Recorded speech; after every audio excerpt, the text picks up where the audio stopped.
It's simple, really. Great stories with a good cup of tea. It's the Tea with Mike show. Tea with Mike fans, on this episode of the show, Todd stops by.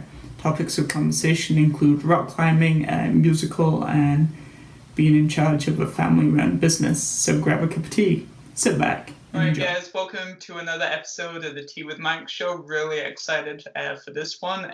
Joining me is Todd Michael Hall. Welcome to Tea with Mike, Todd. Hey Mike, thank you, man. Welcome. Nice to see you. And nice to see you. Thank you so much for doing this.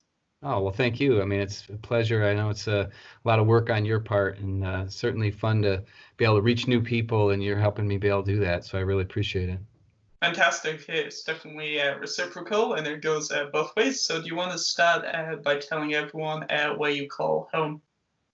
Well, yeah, I'm actually born and raised in a little town in Michigan called Saginaw, Michigan. It's kind of a mid-sized city. I think the city itself has about 50,000 people, but the surrounding areas probably closer to 100,000, and the county's 200,000. So it's small, but not like insanely small. It's not a one streetlight town or anything. It's not as small as Grand Prairie, Alberta, or whatever. I don't think. Maybe Grand Prairie is bigger than that. I don't know. Didn't seem like it when I visited. So yeah, I'm born and raised. I did spend some time in Ann Arbor when I went to college at the University of Michigan. But other than that, I'm born and raised in Saginaw, and we have a family business here. So I started working there full time after college. So I never really had an excuse to leave much. And Saginaw is one of those ones that's like big enough that there's the things you need, and there's airports to be able to go where you want to go. So I'm kind of used to that style of life. You know, I don't really want to live in a big city, and I don't really want to live in something incredibly rural. So this is just about right for me. Nice, a nice little happy balance, and then obviously the amenities to like travel when you need to. Yeah, everything's reasonably close, you know, that I need to do. So, but I like that. I like having you know, my drive to work is 7.5 miles, and it only takes me 15 minutes, you know, or less. So, and I talk to friends that live down in Detroit area, and they only have to go a few miles, and it takes them an hour or whatever, you know, right. Rush traffic. So yeah, I definitely wouldn't want to waste an hour every day just getting to work and back. So. Fantastic. So do you want to start by telling everyone a little bit about you and what you do? Well, I mean, I kind of, I like to consider myself a singer, and I know that's how, when I get out online, that's how most people think of me, but really, I'm mostly a businessman. I run a business that my father started in 1969. We manufacture bar and restaurant equipment. We're essentially a sheet metal fabricator, but we make all the heavy equipment behind the bar that you probably don't even think about when you walk up to the bar, but it's like when you walk up to the bar to order a drink, it's the stuff on the other side that you're not really looking at, or it's maybe the refrigerator on the back wall, but it's sinks and ice bins and automatic glass washers and things like that. So that's what I do every day. I'm also married. I have a wife. I've been married 20 years, coming up on 21, and I have 3 kids. So that's a big part of my life. And music is obviously a big part of my life because it's been my passion. I've just never really, I think, you know, due to some reasons, probably some timing and things, but also probably the biggest thing is I just never really wanted to take the chance on it. You know what I mean? I kind of preferred security over the uncertainty of trying to make my living with music. So. Awesome. And then so you've been involved in a band since I believe you were 15 years old. How did you first become interested and get started in music? Yeah. Well, you know, I've been singing, you know, forever, really. I mean, ever since I was a little kid, you know, you'd sing in school and stuff. And I remember my kindergarten teacher apparently had told my mom that I had a pretty good voice and she should get me piano lessons or whatever. So I did take piano lessons when I got a little older, from 9 to 13. So, I mean, I was always into music, you know, and back then I was into, you know, Barry Manilow and Lionel Richie and all sorts of stuff. And then obviously as I got a little older, I had older brothers. So like there's 5 kids in my family, and I was the youngest of the first batch of 4. And I have 2 older brothers who were both into music. But my oldest brother, John, was always into, you know, he had a band. You know, he started playing guitar and he had bands. So I remember bands practicing in our basement and stuff. Even when I was little, I remember sitting down and watching them when I was 12, 13. And about the time I was 15 years old, I guess, my brother was needing a singer, and I was a decent enough singer for him. He decided to let me be a singer in his band, even though I was 15 and looked probably 12 or 13, I think. So actually, I played out for the first time with a band in like at a bar, like at night. Well, I don't think you'd call them nightclubs. They're really more bars, just smaller bars in our area. When I was 15 years old, in like the winter of that. So it's been over 35 years now. It's hard to believe it's been that long, but time flies. So that got me started in music, and so I've just been passionate about it ever since. It's one of those things. I meet certain people. It's funny. My dad is almost one of those guys where he's kind of like, okay, music's all right, and it can be in the background, but he would never go like buy an album or something. You know what I mean? Right.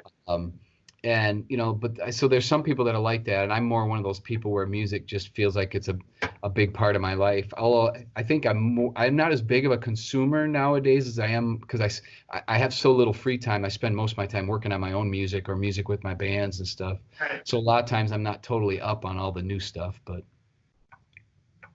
Awesome. And then so when you were in this first band with your brother and some other people, how would you describe the style of music that you played at the time? Yeah, that was back in like 1984, 85. And, the style of music back then that was popular was, there was a lot of rock. I mean, obviously in the 80s, you had kind of your more synth-based pop, new wavy influence, whatever stuff, that was really good. The pop music, but rock was really big at the time because it had come right out of the 70s and went into the early 80s. And then finally by the middle of the 80s, the rock had evolved, and you had a lot of the kind of almost heavy metal bands, or the hair metal and all that. It's kind of weird, some of the names, because there was a broad spectrum, but I would say, yeah, we were pretty firmly in that rock and hard rock. I mean, we would do like a Bryan Adams song, something like that, but we'd also do Van Halen, and we would do Ronnie James Dio, and we would do Twisted Sister and stuff. So just all that kind of stuff, just the high energy kind of rock and roll music. No, the Bryan Adams. I like a couple of Bryan Adams songs. I actually used to work in like the theater and entertainment industry, so I worked on one of his shows, and I really enjoyed it. So he actually, amazingly enough, he's a really cool musician and interesting guy, because he kind of straddles that weird thing where he is rock, but he's kind of like has a lot of ballads too. And there's an interesting little tidbit there, because my wife was a big Bryan Adams fan, and because she got in the Bryan Adams fan club, and she was basically like, I don't know, there was nobody from the northeastern part of India in his fan club, I'm sure. So I think they about made her the de facto president and spreading the word. But she had a lot of pen pals, and that's because of her love for music. Bryan Adams and Sting was another big one. She got into writing people and pen pals, and that ended up leading to we met. So I actually would say that Bryan Adams is a big reason why my wife and I met, because he kicked off her pen pal relationship, not him personally, but his fan club and stuff. So it's kind of interesting. And then we ended up, when, many years later, we're married. She's living in the U.S. with me and whatnot have you. Bryan Adams came around in Saginaw, and he played at the Temple Theater here. And I managed to snag tickets for the front row. And we got to see him perform, and it was like an acoustic version where it was just him and a guitar and then a piano player on some songs too. And we were like literally just leaning with our elbows on the stage, and he's, right in front of us. And what's interesting about him is when he sings, like his neck and like all the veins are popping out, like that. And I'm like looking at him because he's got that hoarse sound, and I'm sitting there thinking, oh my God, his voice is going to go at any minute, but he just keeps going all night. So that's just his thing, that's what he sounds like. So it's kind of interesting. So that's cool. And then I think because I worked in theater for a while, I think those more intimate settings and it's often smaller capacity actually create more memorable experiences on the theater and music side. Yeah, that's definitely the case. I mean, I've actually been very, very blessed. I mean, I've had some opportunities to play some really big shows, at festivals and stuff. I mean, obviously 20,000 people aren't showing up just because of me or anything. Maybe 2 of the 20,000, I don't know, but Yeah, but I've played for those big crowds before, and usually when it's a big festival, not only that, they've got like this big pit in the front. In order to have those screens, they have a camera on like a track and stuff that's using that front area. So it's actually kind of weird because you're on a high stage, but the first row of people are usually a good 15, 20 feet away from you. And while it's cool to look out and see a sea of people, there's also something a little disconnected about it too. So like when we go play, Yeah. so when we go play a place like there's this cool club I've played probably 5 or 6 times in Thessaloniki, Greece, called the 8 Ball Club, and it's and with that one, like you stand on the stage and like there's little pipe, railing in front of the stage, but like the people are right there, and like literally when I come to the front of stage, they'll reach up and like a lot of times they're just into it, and their hand will be up and they'll just like squeezing your legs or whatever, like sing along with you. And like to me that's pretty intense, and in Greece they actually love to get up on stage and stage dive into the crowd and stuff. So that club is a home of my first, I don't know, what do you call that? Crowd surf, where you jump out and let the people carry you around a little bit. I'd never done that before, and finally did that one of the last times I was there. So I think getting around, sorry, I talked too much, but getting back around to what you were talking about, I think that's kind of what you mean. I mean, to me, when you're in that close setting, like the 8 Ball Club, we usually cram about, 300 people in there, right? And there's even a balcony up above. And so there's just people crammed around. And I don't know, man, the intensity, I feel like for me, the emotion, the swell of emotion that you feel is different because it's more of a connected emotion, as opposed to oh my God, emotion, because there's so many people. So, but yeah, I mean, I like both scenarios, but I think probably that 500 to 1,000 people is maybe a little more intimate. Because of the personal element. Yeah, I think I might like that a little better. It's easier to make a connection. Also, man, and then obviously you touched on it a few moments ago about being in that early band with your brother. Were your family always quite encouraging of your kind of pursuit and love of music?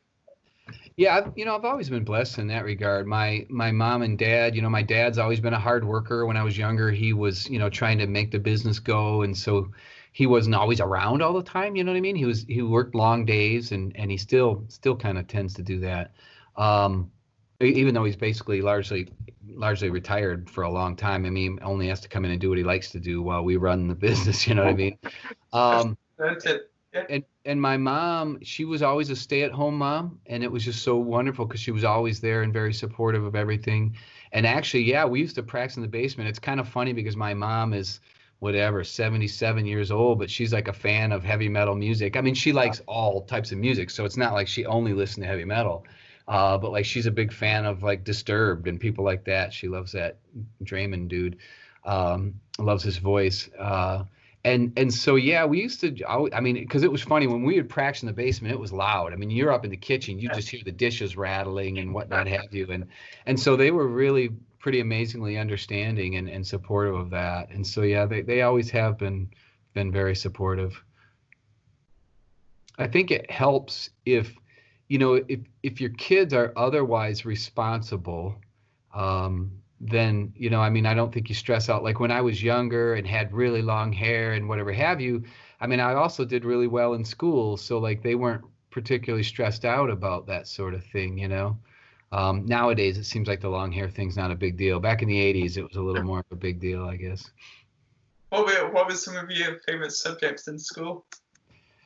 I always enjoyed math just because of the black and white nature of it, kind of right and wrong. You know what I mean? I think that, I mean, I think certainly art class were nice. I mean, I was able to do well in everything, but I think I was pretty disciplined. I mean, I kind of was a weird person in high school because I kind of straddled this weird thing. I wasn't really part of a clique because I did well in school, and I also had friends that were kind of more on the, I don't know if you'd say nerdy side, but maybe the nerdy side. And then I played soccer in high school, so I had, I'm reasonably athletic, so I had some connection to that side, even though I wasn't a jock. And then I did music too, so I had that artsy thing going. So I was kind of, yeah, I was kind of a weird. I don't know. Maybe I'll fancy myself a Renaissance guy. I don't know. I'm a jack of all trades, master of none, whatever. I don't know what you want to call it, but so I think because of that, that nerdy side of me, I took school very seriously, and I would do, when the teacher said read this chapter before you come in, I would read the chapter, and I would study for tests and whatnot have you. So I ended up doing well. I don't know. I think the subjects that I more struggled in, or I like the sciences too. I mean, I wouldn't say I even struggled. Did well, but the things that are always a challenge to me are the ones where the answer is not real black and white. You know what I mean? And so it could be a few things, and I think those are the ones that are a little more of a struggle. As far as, because I even looking at my kids when they're going through school and they're doing writing and assignments and stuff like that, it's a little harder. A little hard. Those things are a little harder to judge. It's different when it's math because if it's right and it's wrong or whatever. Fantastic. And then so obviously, as you kind of mentioned, you have a day job as president of Glastender. Did you ever feel, because it was a family business, that you had to get into the family business and be a part of it? I mean, we certainly didn't have to. I'm like, I had, but my dad did, he whined a little bit. I remember when I was in college, I think it was my freshman or sophomore year, and I remember distinctly driving out I don't know why we were driving out here one day, but I remember driving out here one day, and I remember my dad kind of complaining to me. It's like, because my oldest brother, John, he worked for the company, but he really didn't want a position of responsibility. I mean, that just wasn't his thing. So he was not going to run this place. He was, he just wanted to, make a little bit of money so he could do whatever he wanted to do. And, my oldest sister, Kim, who was after John, she had a master's in nursing, and she was off working for home health care company and stuff like that, or being a nurse. My next then oldest brother, Rick, he ended up getting a PhD in computer science, and he was off doing his stuff. And then I had a little sister who was 13 years younger than me, but when I was 20, about the time this conversation, 19 or so, when this conversation took place, she was only, 6, 7 years old.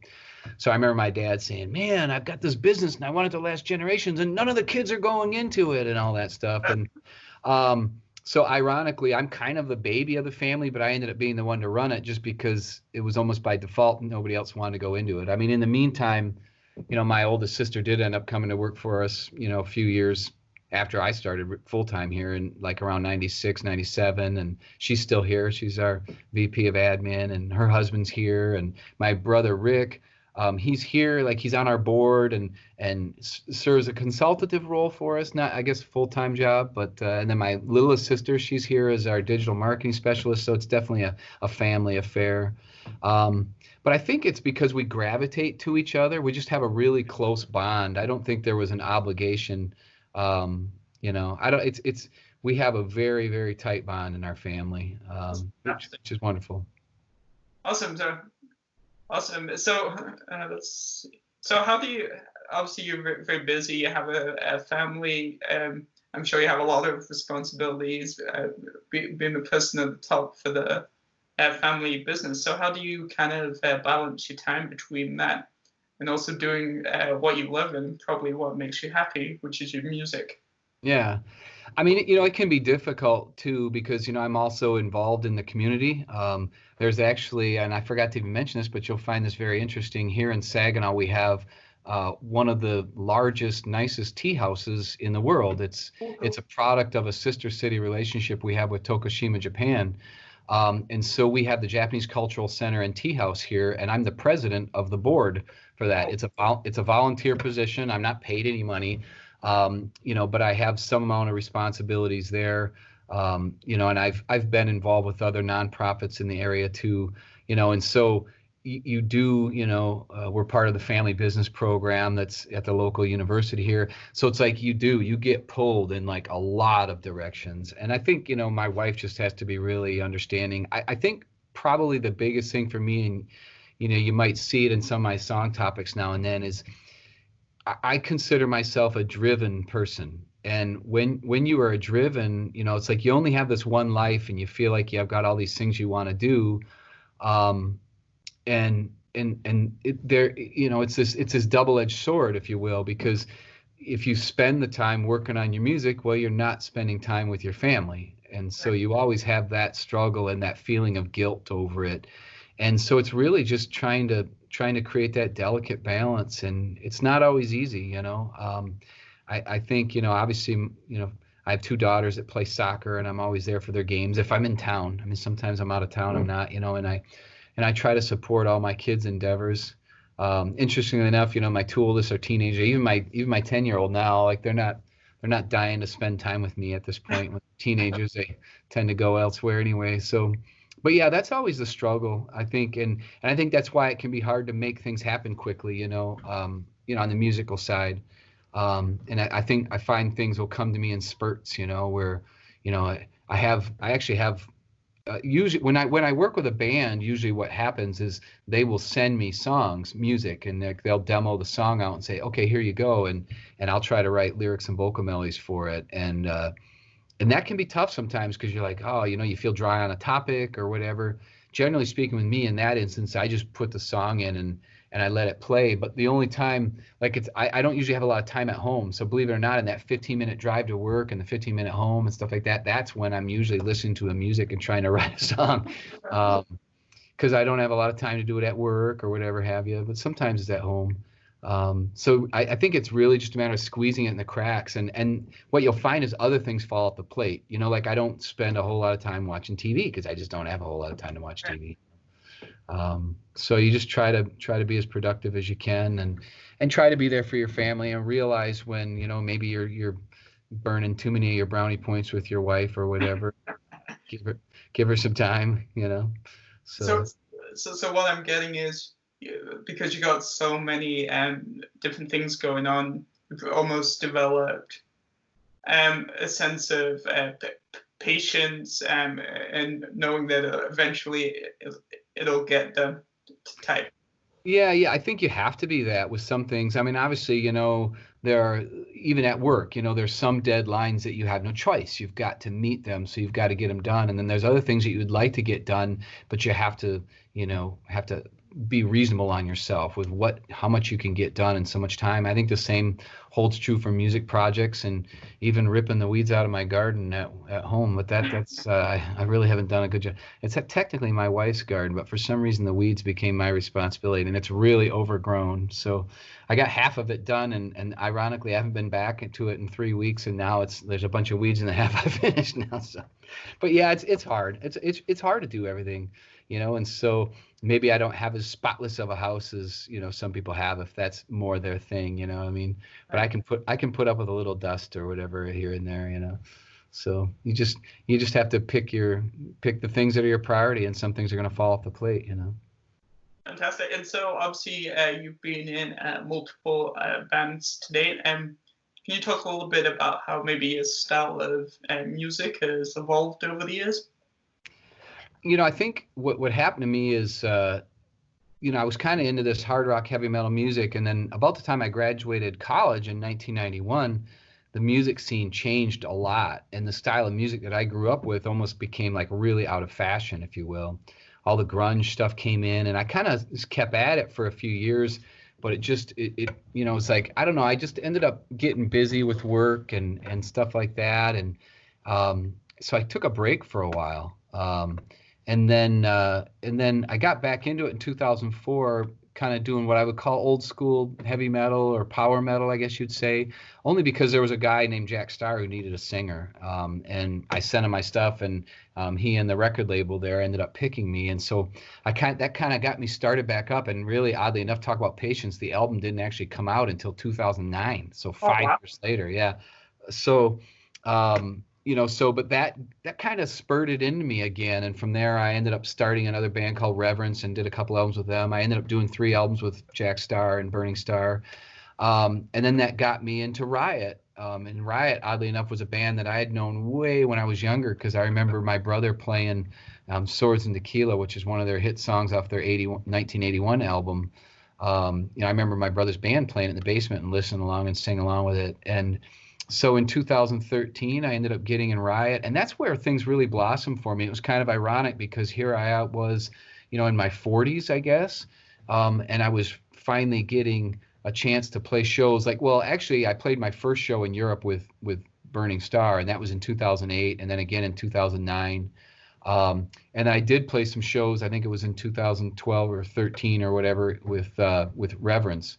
But really, the majority of my shows around the world has been with Riot. Since I got with them in 2013, 2014, we started playing. We played our first 4 shows over in Europe, and I mean, since then, I think I've played I'm certainly over 100 shows, maybe a couple hundred shows with them. All over in Europe. We've played probably a couple dozen shows in the U.S. even. We've played in Japan 6 or 7 times, and we've even played some shows in South America and whatnot. So it's kind of funny to be in my mid to latter 40s and then hitting onto 50, and I'm finally at the point where I'm kind of playing these shows around the world. In October of 2018, I did my first tour bus tour where we went around with this other band called Primal Fear, and it was a double-decker tour bus, and we played 25 shows over 30 days all around, in 12 or 14 different countries in Europe. And so, yeah, it was kind of weird how it happened. But I think what helped is having my life a little more set, and working for a family business that gives me some flexibility, but I'll take some time off like that. That really helped. I mean, it's actually hard to be in that kind of band now because I'm at that level where if it gets any bigger, it's hard to keep your job going. You can only, I mean, I'm actually in a really fortunate position that I can be gone as much as I am, from work, and my family's very understanding. Obviously my wife, but my extended family, my parents and my siblings that are working in the business also. So I don't know if people realize, but that's a difficult part because a step up and okay, maybe I can try to be a full-time musician, but even then, you might only make, I don't know how much, $30,000 a year or whatever, 20, 30,000. And my family can't live on that right now, so it's so I'm in this weird spot where it's I'm almost about as big as I can get, without, jeopardizing my job. And I think a lot of musicians face that. You have people that when you got people that want to do these little tours of Europe, it's like a little 2-week tour, a little 3-week tour, or even a month-long tour, and they're in a smaller band, and you're just going around playing clubs. I mean, you might only have 50 people there on a Tuesday night, but I mean, generally, you can have 150 to 300 people there or whatever. Well, the challenge you have with something like that is your employer is going to be like, you can't leave for 3 weeks, so now you lose your job just to go play this. And so a lot of musicians face that kind of thing if they want to kind of have their little dream of playing some shows in Europe. You almost have to be in business for yourself. That's what you'll see with the band Riot is everybody they teach music, or Frank, the drummer, has his own flooring business. It's something where you're your own boss, so that you can really dictate your schedule a little more, So that's the tough part you have with music. And I think that's something that lots of people don't talk about. Not enough attention is brought to it beyond the top level. Yeah, that's for sure. And I mean, in one way, that's why YouTube and stuff makes life easier, because you can connect to your audience. I think for me, as I don't know if it's because I'm old. I hate to say I'm old all the time, but for me, it's a little weird. First of all, I'm in rock. I feel like rock is where the energy and stuff is, and I love to pick up my acoustic guitar and play, but I feel like where I'm at my best kind of is when I'm rocking out, and I can't just do that so easily myself with an acoustic guitar. And so the other thing is I'm not used to this kind of the social media, but the sharing of yourself. I didn't grow up with it, so it doesn't feel all second nature to me. So this notion of just posting pictures of myself all the time and posting little videos of me talking, there's a side of me that's why do people who wants to see this? You know what I mean? And so I have this discomfort level because I didn't grow up with it. So it's I'm trying to get used to the social media thing and do more. But there's a part of me that and I'm not picking on anyone. What I'm saying is it's in my own mind. it's kind of like me feeling like I need long hair to be a singer, which I know is stupid because you don't, but like in my mind, so when I've had my hair cut really short, I've played in Burning Star with my hair shaved up with a #1 razor and it was real short on top. And when I looked at myself after that, I was like, it didn't feel right to me, even though I know there's nothing wrong with it. And I feel the same way about the social media. Like I feel goofy just posting a picture of me sitting there playing guitar in my bedroom, even though everyone else does it, and I'm totally fine with that. It's just for me, I feel a little odd doing it. So that's what I struggle with. For me, when you post a video, it's like this professionally made, thing. But that's expensive and it's hard to do. So I think that's what you'll see with people is that a lot of people reach people now in this more kind of casual way, I guess you'd say.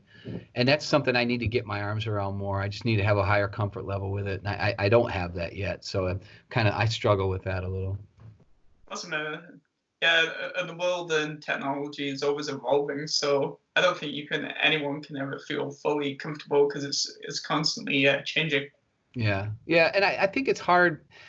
It's a social media aspect of sharing your life and all that jazz, and I mean, as much as I don't know, things are just a little bit different nowadays. Like when I was younger, there was this mystery associated with artists. Like you would get their album and you would read it from end to end, and you might read them in a magazine, but like, you didn't know what they ate for breakfast. You didn't know all these little details. And now there's so much sharing, in a way like an oversharing, if you will, and that's where I'm saying that's where I'm hopefully I don't sound like I'm being judgmental. That's what I'm trying to explain is the comfort level with it. Because like for me, I feel like there's almost this vanity associated with thinking people want to hear from me all the time. You know what I mean? Like I don't assume people want to know what I had for breakfast today, so I'm not going to post about, you know what I mean? So I don't know. I don't know if you understand what I'm trying to say, but it's no, I do. There's trying to like find that balance between sharing with your fans like your creative work and then the overkill when it almost spills into the more personal and like the human elements of life that it's best to keep private. Like breakfast is a very easy example, right? So well, and I mean, for me, it's not necessarily like, I mean, there's some things private, but I mean, I'm a singer and I want you to be touched by my music.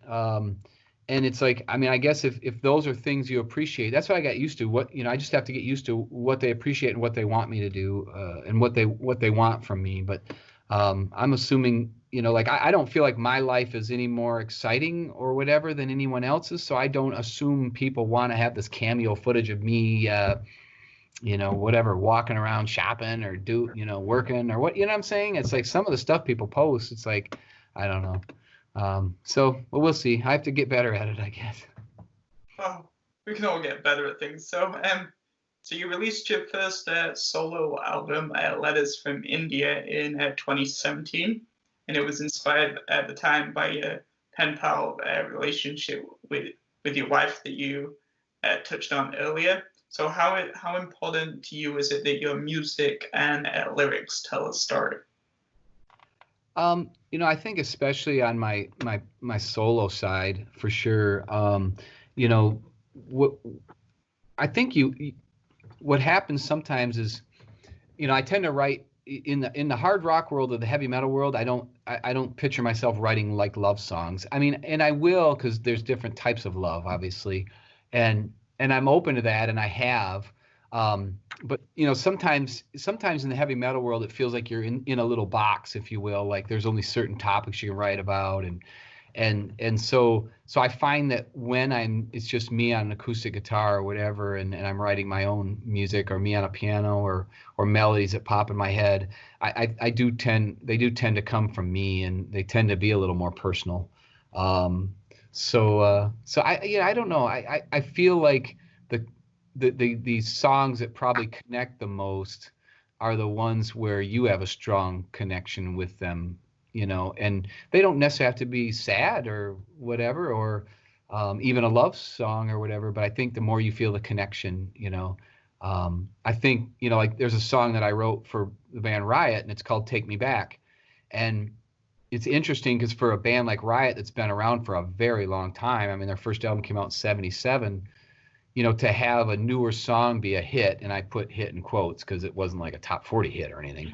But when we play out, that's a song that people really want to hear and they sing along with it. And when I go to a foreign country and people are singing my lyrics back to me and like English isn't even their first language, that feels pretty special. Sure. And the song is it just has these nostalgic lyrics, to them, and that I think really connect with a lot of the listeners. And when we go to Europe, there's like younger people that listen to our music too, but there's a lot of people that are kind of more my age too, and so that sort of connection takes place. And so I think there's something magical that that happens when you connect with people in that way. And it's hard to know when that's going to happen as a songwriter. I find that writing songs and writing a hit, so to speak, is kind of there's a magic to it. You think you have a good song, but you really just don't know what's going to connect with people and what's not. And those songs that you thought, oh, this is going to be a hit, probably don't turn out that way. And then the ones people like this, it's quite confusing. Yeah, it is funny how that works.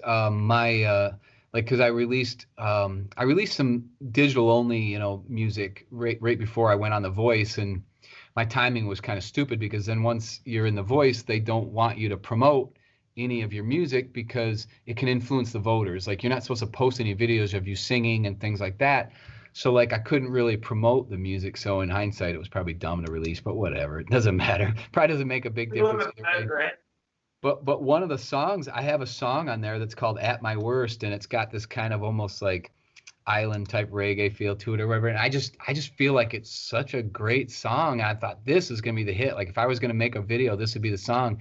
And what's funny is if you go on, which I don't have a ton of followers on Spotify or whatever, but I can track the listens on Spotify, and that song is like the lowest or one of the lowest streams of all my songs, from which there's about, 22, 24 songs or something on there. And so I found it kind of ironic. It's exactly what you said. Like, this is the one that I thought would be the hit. And like, nope. So go figure, Awesome. And then so the tea fact for the episode is peppermint tea helps you sleep. So if you're an insomniac, peppermint tea is the perfect bet for you. And then it's for restful and sound sleep. You can drink caffeine-free peppermint tea that also acts as a muscle relaxant, and it apparently helps you sleep peacefully. And that comes from food.ndtv.com. Well, nice. I didn't know that. Every now and then I have a little bit of trouble falling asleep, but I usually find that's when my brain is going 90 miles an hour. You got stuff that you need to do, and it just keeps spinning around in your brain, like you're writing a letter in your head, or you're thinking about something in your head of how you're going to do something. I don't know if the peppermint tea would help me in that case or not, but so I guess it's an experiment, because I've read lots of good things about peppermint tea, and also green tea from the perspective of sleeping better and mental clarity and just general good health benefits. Oh, I can believe that. I think I try to adopt the other things they tell you to help you sleep, and I certainly know that reading right before your bed, so maybe some reading and some peppermint tea would work well. The other thing is I have I don't want to call it a strict rule, but I do not have a TV in my bedroom. A lot of people do, and I will not lay there and watch TV. And I mean, I read something a while ago that said, make the bedroom, for sleeping, by, in that way. And the other thing sounds silly is sometimes when I travel internationally, if I have, and this is going to sound really stupid, but if I have room, I don't always have room because I usually pack light and I try to just put my stuff in the overhead so I don't have to pay luggage fees or whatnot have you. But if I'm in a position where I can, I actually pack a pillow. I know it sounds stupid, but because when I travel around with Riot and we stay in all these different hotel rooms, sometimes the pillows are rock hard, sometimes they're, so, and I read that before too, that if pillows, and if you have a pillow that you, that's one you like, it helps you fall asleep. So more. And sleep's very important, obviously, when you're touring, and there's a lot of strain anyway on the body from being away and all these different environments in a short space of time. Yeah, it's really, really critical when you're singing live. I mean, we go out and I mean, I had a tour just last summer where it was like we did 9 shows in a row, and then I had a day off and I had 5 more shows in a row, and the sleep is tough because when we're not John Bon Jovi, or something with this big old private plane or anything, and so when you're having to take commercial flights, you have to get up really early in the morning, and generally speaking, the clubs we're playing are not right next to the airport, so it's yeah, you're lucky sometimes if you get 2, 3 hours of sleep at night, and it's really tough. And then the hard part is when you get done with a show, you're just full of energy, and it's hard to fall asleep. It really is. You lay there in your bed and you just like stare at the sky. And So, then people forget after the show, there's a whole bunch of traveling that often takes place. oh yeah. Usually for us, what happens after the show is you try to get to the hotel room, but invariably by the time, especially if you headline, by the time you break down and whatnot have you, I mean, I will say one thing. That's what I was worried, and when I went on that tour bus tour for the first time in 2018, I was worried that I might not be able to sleep on the bus. But actually, it ended up being like this godsend because my routine, I would every night I would get on and I would take a oh my God, it's the anti-motion medicine, but yeah, I can't remember what it's called. You take it when you go on a cruise ship or whatever. But I would take one of those, and then I would take one of those little sleep aid ones, the natural melatonin or whatever, and I would knock out and I would sleep so nice. And then because we didn't have to get up to go to the airport, like literally the tour bus would just in the morning, sometimes you get there early in the morning, sometimes later, the tour bus would just end up parked at the next club, and I don't have to go out and do anything till sound check, which was pretty late really.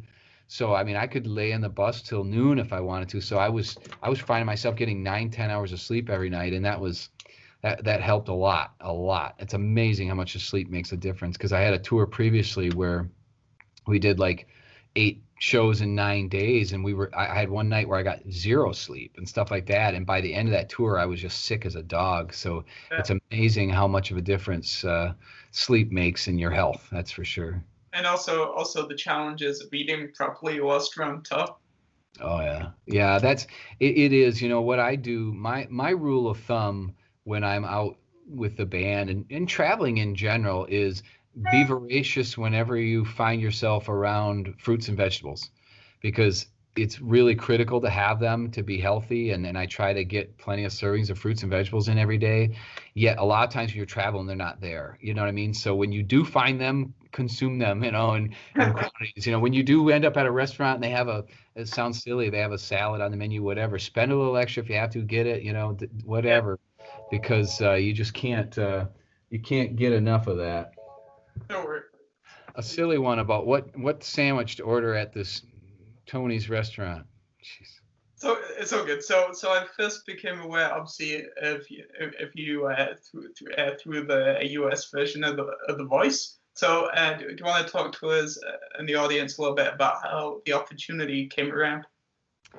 Yeah, actually, The Voice, it's weird, because it seems like it's so gone now. But it was actually a really long process. I started out, getting an email or something, whatever, a notification that they're holding tryouts or whatever in May or whatever of 2019, and then I actually went to an open call audition in Chicago on June 22nd.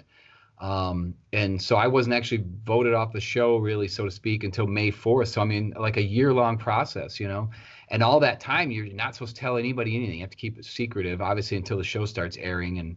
And so, but it was an interesting process. I think for me, it was, I don't know, it was just more like, God, I wonder if I can get on the show. That'd be interesting. It'd be fun. I remember, asking my wife, and she just didn't have much opinion either way, and asking my mom, and she's like, well, would you enjoy, trying out? And I'm like, well, yeah. And she's like, well, then go. You're not hurting anybody, So I went there, and there was, I did the afternoon session. There was like about 800 or 1,000 people or something. And Not many? yeah, and I think that the Chicago Open Call, I think, had close to 2,000 people or something. And so you just wait until you get a chance to go into a little room with, like, I think about 9 other people. You'd go into a room and you'd sing a cappella for this casting person, and they would, at the end, after everybody was done, I mean, they kept it real positive. They were real cool about it. Everybody was real happy and positive about everything. encouraging. And in the end, they would be like, well, if I call your name, stick around. If not, oh, your journey's done. But thank you for trying out. And they called my name, and I got this little red card to come back for an audition where you sing along with music tracks, and they film you and stuff so the producers can see you. And then they do a little and if you did well on that, then they would do like a little interview with you and stuff. And then after that, it was just a matter of, so after I did the little callback thing, which was the next day, which was a little weird for me because I didn't know I'd have to do it. So I had to drive all the way back and forth between Chicago, which is like a 5-hour drive for me. So that was a little weird. And then after that, it was just, well, wait and see if, you get a call back. And I ended up getting a call back in August. And then from there, I got through that and said, well, yeah, you're going to get a blind audition maybe. And so I went back for the blind audition process in September and filmed that. By the middle of October, we were done filming that. So I was there for about 3 weeks. And actually, the guy who won it, Todd Tillman, was my roommate for that during that time. And then because I obviously got on a team, then we went home, there was a break, and I was giving them information, and they were doing home visits with people. They weren't able to do a home visit with me because I was in Europe with my band when they were doing home visits. Then I went back in January to film the battle round and the knockout round. And so it was pretty, it was just all that time I had to keep it quiet from everybody. I couldn't tell anybody. And so it's a very interesting process of just seeing how the show's created, experiencing music. Yeah, experiencing music at that kind of high level, if you will, and all that. It was pretty neat. I mean, it was a very interesting experience getting to meet all the other cast people. It was just fun and interesting, and everybody associated with the show was really positive and everything. And like for me, it was all just kind of like icing on the cake, if you will, because like it doesn't matter, it didn't matter, you know what I mean? Like I was hoping I would reach lots of people and have a great experience and maybe further my desire to reach people with my music, but at the same time, like I wasn't looking to necessarily make my living with music. I mean, don't get me wrong, if all of a sudden I became a huge hit and like millions of people started buying my albums, I'd be really happy about it.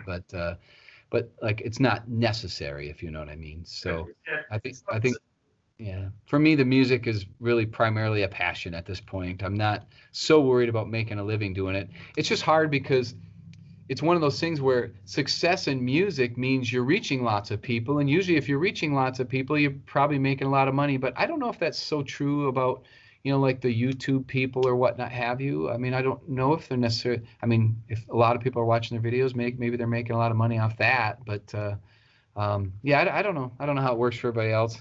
So I know for me, it was funny because, I have some digital releases or whatever have you. And because Letters from India, my first solo album, then I have the 4 little EPs. And so I really raked in the dough, when I was on The Voice, because it encouraged a lot more people to listen to my music and even download it. So, it's going to sound comical, but usually on any given month, I might get like 75 cents, $1.50, and I've had as much as $10 or whatever that gets deposited in my account from that digital music. Well, the last 2 months, like literally the last statement I heard and the one before that, like one was like $75 and one was like $80. And I was like, whoa, like I made this big old money from being on The Voice. And it wasn't from being on The Voice, but it was from people listening, watching on YouTube, streaming it on Spotify, downloading it or whatever. And there's not a whole lot of downloads of music anymore because you actually make a fairly decent amount of money. Somebody downloads your album, you make like $5 if it's on your own, if you've released it yourself. But not a lot of people download. They mostly stream nowadays. But that's kind of funny. So that's why I look at it and think, well, that must be tough to make a living doing this. And so I'm not going to try to do that anytime soon, I don't think. For sure. So how do you remember how you were feeling on the day of the blind audition? So you've already got through all these other processes that I didn't even realize existed. Yeah, really for the blind audition, there was really, they really do a nice job of preparing you for it, and so you feel comfortable to go out on the stage. Because for me as a musician, where I'm going to be uncomfortable, like if I'm at a karaoke bar and someone's like, hey, just go up and sing this song, I'll be like, because to me I'm not prepared for it, but if I'm prepared for something, then I don't have those butterflies so much. But I think with this it was quite a bit different because you're all alone on the stage, and there's just, obviously, this is huge. this is national TV and millions of people watch and stuff. So it's kind of a big deal. I think it's like 6 in a half like million that have watched your blind audition on YouTube? Yeah, I think it's like, yeah, like 3.5 or something, but then they posted on other things too. But yeah, it's been a lot. I mean, but even like supposedly the show, I think, has like 10 to 15 million people that watch it that evening, And then so yeah, I mean, so like when you're standing behind those doors that they're gonna open up, and the funny thing is, like, I was the first person to go that day. I was actually on day 2 when I filmed it. So on day 2, I was the first person to go on. And I remember them coming to me and, yep, well, we're gonna have you go first, because you're gonna kick it off with lots of energy and all this, and so yeah, it was a little. I mean, it's interestingly nerve-wracking, but it was just such a big moment. But I honestly, looking back, and I mean, I feel like I felt completely satisfied with my performance, like. And I feel like I kind of knocked it out of the park, and I think in a way that's why I got a lot of views. I mean, I think there was an energy there that people liked. Yes. And I think that style of music, kind of that classic rock, if you will, I think that's pretty. I think a lot of people like it. It's just this feel good music, and you don't really hear as much of that nowadays. Certainly not in the popular circles, on pop radio stations or something. So that was kind of cool. I mean, it was really fun. So then obviously you're performing, and then the first person to turn around is John Legend. So how are you feeling, regardless of which coach it was, when the first chair turned? What's funny is I was kind of in the zone. I kind of had this I don't want to say it wasn't like choreographed, but I kind of had this notion like, look, I want to go here, I want to do this, I want to do that, and they encourage you to kind of have that plan of attack, so to speak, so you don't just get out there and stumble around. Yeah. And so I had, and I didn't have every move planned out, but I mean, like basically the position I was going to be on the stage and the location. So I mean, I was kind of focused on that, and so I wasn't so focused on. Especially because their backs are turned to you, so I'm not going to stare at the back of a chair. You know what I mean? So I was trying to connect with the audience a little. You see the audience when you're performing, or is it pretty dark? Yeah, you see them, and a lot of times you don't when there's lights. When I perform live with bands and stuff, a lot of times it's so bright you really only see the first couple people. But no, this was the way it's set up. You're pretty loud. In that, that's the one thing that's weird for me is the band's not that loud and you're loud. I mean, I'm used to my band being a lot louder, so that was a little different too. So just getting used to all the different feeling, and then being alone on the stage because like there's a band but they're behind you, and so you're really kind of all alone out there performing. That's a little unique experience. But yeah, I what's funny, if you watch The Voice, you can see the countenance on people's face. You can see that change once there's a chair turn. I mean, you can, and some people, like I know Todd Tillman made an audible, yeah, like that when the first person took it. And if you listen back to his audition, and so you can see people's face light up once they get the turn. And so obviously, I don't necessarily remember that happening to me, but I think it obviously must have, And I was a little surprised that John Legend turned for me because I didn't necessarily think he would. I was gonna touch on that because typically he whilst he enjoys most of the contestants, he tends to go for often the soul and the gospel type singers. So I was quite surprised too. Yeah, and so that, and also, he just tends to be picky. I had watched a bit of the previous season, and he was pretty picky about who he turned for, and I think he was that case really on our season too. And so I was a little surprised that he turned right away, but so that, I guess that pumped me up. That made me feel pretty good. Because he has an appreciation for music in general, and you obviously moved him enough and made an impact because he turned fairly fast too. Yeah, I think it was, I guess I'd have to talk to him to know exactly what his thinking was, but I think there was just something, that he heard that he was just like, hey, that's interesting. I'll take a chance on that. And I think back, and I think of who was on his team, and like, man, I don't know if I would have gone on his team. I don't know who I would have battled against, because a lot of those guys, they were singing, and it's not my style so much. It would have been a little bit more of a struggle for me, I think. So then obviously Blake kind of turned around almost at the very end, like obviously because I've watched it from an audience perspective and seen the different like camera angles that they shoot of them talking. Like he waited till the last minute, as he often does. So then, why did you choose to go with Blake versus John? I ended up going with Blake just because, it seemed to me, first of all, I mean, he was kind of higher on my list walking in, because, I know he's pretty loyal to the people on his team, and he's had good success, and he's got a reasonable amount of followers and stuff.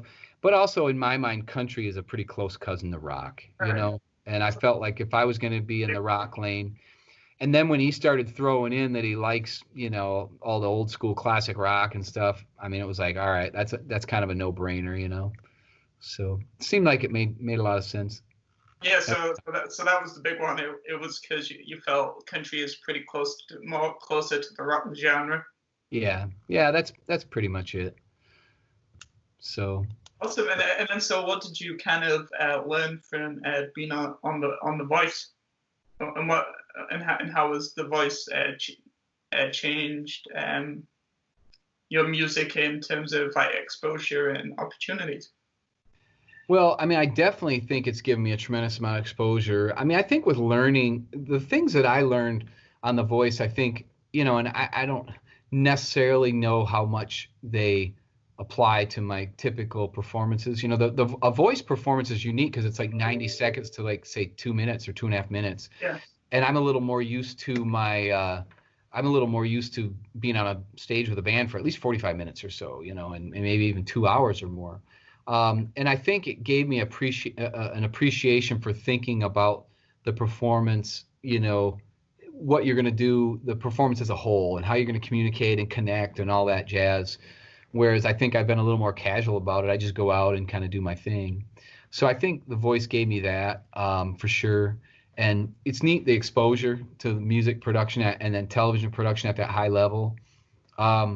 And I think for me too, it did give me a tremendous amount of exposure to some people. I don't know, there seems to be an element to being on The Voice where you get a lot of attention where you're on it and then it dies down. And right. and I guess we'll see. I think that during the shutdown and everything, I hooked up with a new writing partner. His name's Kurt Vanderhoof, and I was really in the mood to do some classic rock, kind of hard rock stuff, and the heavy metal stuff I do, I mean, that's hard rock, but I mean, but it's kind of more a certain niche. Like, so I was wanting maybe more classic rock, like late 70s, early 80s, back when you used to hear rock on the radio kind of thing. And so this fella I hooked up with, Kurt, he plays guitar for a band called Metal Church, and they've been around for many years, actually.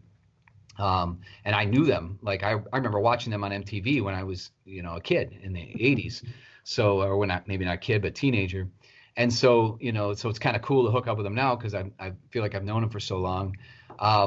But it turns out he's really passionate about this classic rock music. He's like, look, when I pick up a guitar and I just start noodling around, this is the kind of riffs that come out of me, And so we were just like a match made in heaven. And during this shutdown, he wrote like the music for like 18 songs in like 21 days. It was like amazing to see. And then my business was shut down, and so I was like really focused. You want to talk about being selfish? I didn't focus too much on my family at that point. I mean, obviously I did, but like it was like I took my job and like I turned it into writing, and because like I basically took it as my. So I was like probably 40 hours or 50 hours, 60 hours a week just writing, and so over the course of 3 weeks, I wrote lyrics and vocal melodies for like 15 songs.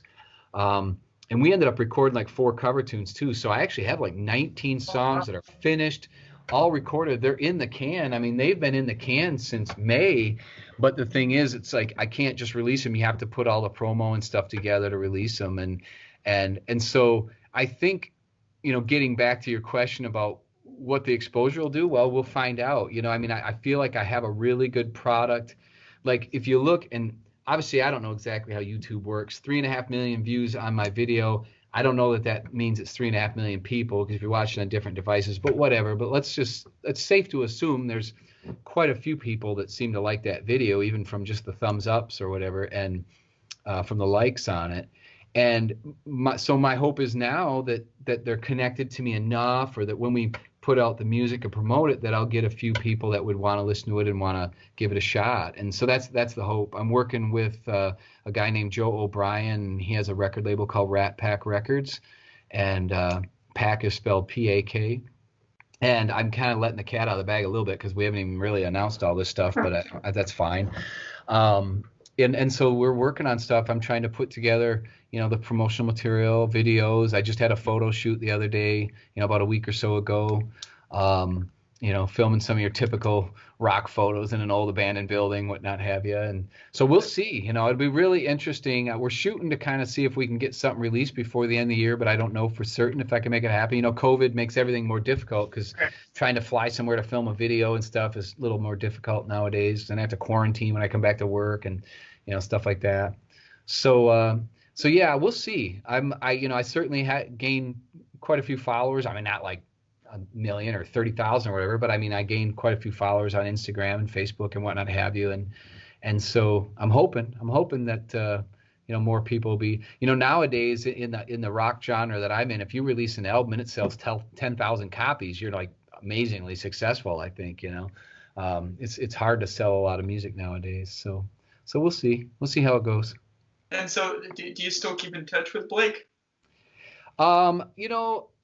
There's an email address. Like I don't have his cell phone. There's an email address that I have that the contestants from The Voice, people that have been on The Voice, can email him at. And when the last meeting I had with him was a Zoom type meeting where I performed what would have been my live round song for him. It's Boston More Than a Feeling was the song that I was going to do if I made it through the knockout round. And I performed that for him. We had a little combo and talked and shot the crap or whatever, a bit. And I performed the song from a couple times and he really liked it and thought, he's like, man, I wish you could have done that for your knockout round song. And I'm like, yeah, me too. But so, and I told him at the time, like, hey, I've got this new album that I'm going to be coming out with, and I'd love to give you a copy, but like, I don't have any way to mail it to you. I want to send him a physical CD because I'm still a physical CD kind of guy. Okay. And he's like, well, he goes, no, you can just, email me. And I'm like, well, I don't have you. He goes, well, no, there's a contestant email form, ask the contestant manager lady and she'll send it to you. So they did give me that email, but I'm not the kind of guy that's going to be like, hey, how you doing? I mean, like I know, first of all, I don't even know how much he checks the email and if he would literally get it, but he told me and he reminded me at the end of the session, hey, make sure you send me the link to your music. So I will when it's all ready and that's all nice and you're happy with it. Yeah. So when I I have the music ready, but like I would rather send, and this is going to sound really stupid, but I would rather send it to him when I have like a video or something because, and this is going to sound dumb because I'm sure Blake won't do anything, but if I send him something and he wants to give me a shout out, I don't want to send it to him now and I'm not ready with it. You know what I mean? Like it's not for sale yet or whatever. So I think when I send him the link, it's probably going to be basically ready for sale, or you could at least sign up for pre-order and I'll have the promotional video all out. And so what I'll do is say, hey, here's a link to my, song. Here's a link to download the songs. Here's my, my first video if you want. And well, it'd be cool if on Twitter or whatever, he gave me a shout out and said, hey, check out my, my past teammate Todd and here's his video or something. Will he do it? I have no idea. Probably not. I'm going on the assumption that he won't. So if it happens, it'll be an incredibly big surprise. Yeah. Fantastic. So as we come towards the end of our conversations, I wanted to know how you kind of got involved in rock climbing. I think for me, I've always been pretty serious about exercise, trying to stay fit, so like I've done weight training, I dabbled with it in high school and throughout college, and pretty much ever since I've been out of college, I weight train 2-3 times a week, so it's been a long time with that. And I've always appreciated, played tennis or done different things, basketball, whatever. So I've always appreciated different things to exercise, especially something that you find enjoyable. And during the 90s, what I call my bachelor summers, my bachelor times when I wasn't married yet, and me and my buddies would hang out and do stuff. I remember we got into scuba diving, one buddy of mine, Doug, and I got into scuba diving, and that ended up just being so much work for how much like little time you could do it. And I don't know, there was a rock climbing gym in the southern part of in Pontiac, Michigan, which is down near Detroit. And we ended up going and trying that one time. And then my buddy Doug, his mom lived out in Las Vegas, and so we tried it outdoors there one time, and it was really cool. So I just, it ended up being something I liked a lot. And believe it or not, I actually ended up building my own little bouldering cave in my basement. But it was only like 7 feet tall, but you could climb on the ceiling, you could do all this. And then I thought, man, I should start a business. And I was looking around for buildings and whatnot have you. And I ended up choosing not to do that. We had a building that we were putting up on the Glastender property, and I ended up using part of that building to make my own bouldering gym. So I actually have my own bouldering gym, and I do have a rope climbing area. I built it in 2006, and it's a club.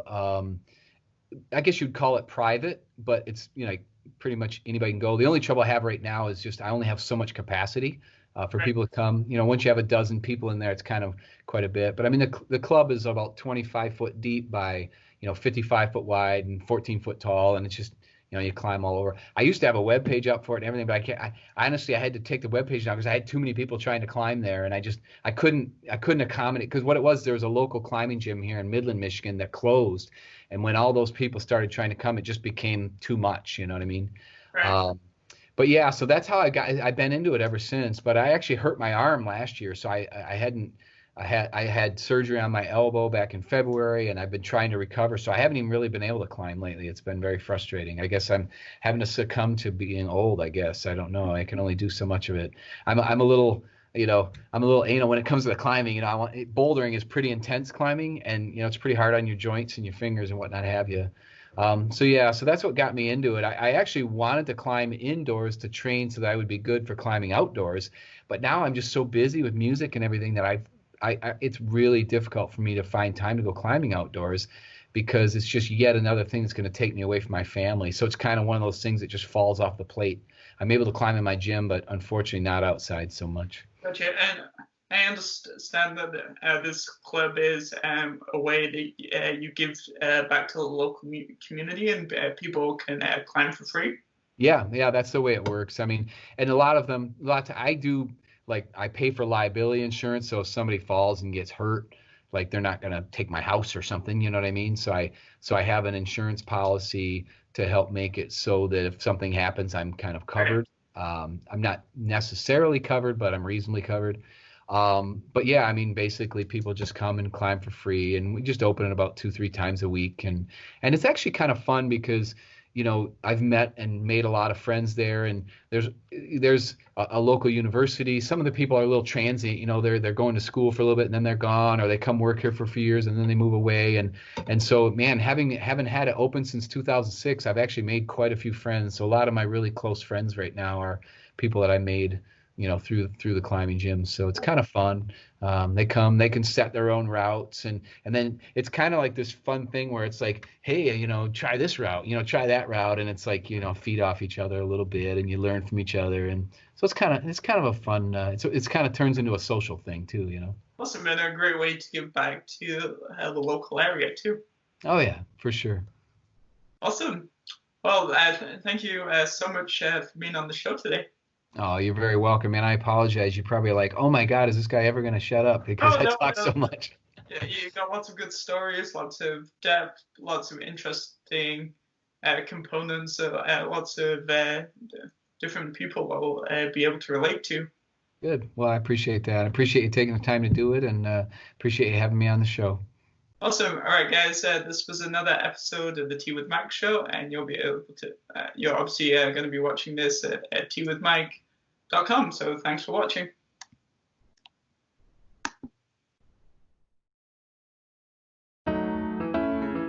It's the Tea with Mike show.